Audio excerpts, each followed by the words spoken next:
আজকে রাত্র চিরুনি অভিযান হবে এবং চিরুনি অভিযানের মাধ্যমে প্রত্যেকটি কালপিটকে আমরা এক এক করে তাদেরকে খুঁজে বের করবো।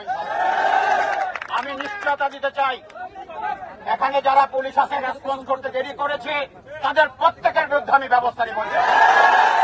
আমি শুনেছি 2 ঘন্টা পরে আমার ওসি আপনাদেরকে ডাকে সাড়া দিয়েছেন। আমি আপনাদেরকে এই মুহূর্তে আমি এখানে দাঁড়িয়ে বলতে চাই, আমি তাকে সাসপেন্ড করব।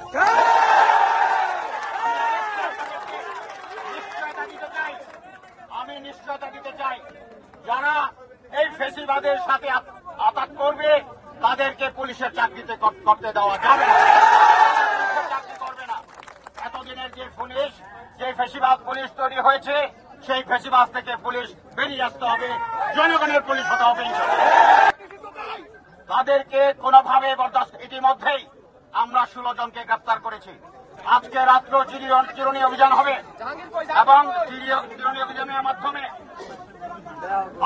অভিযানের মাধ্যমে প্রত্যেকটি কালপিটকে আমরা খুঁজে বের করবো এবং আইনের আওতায় নিয়ে আসবো ইনশাল্লাহ।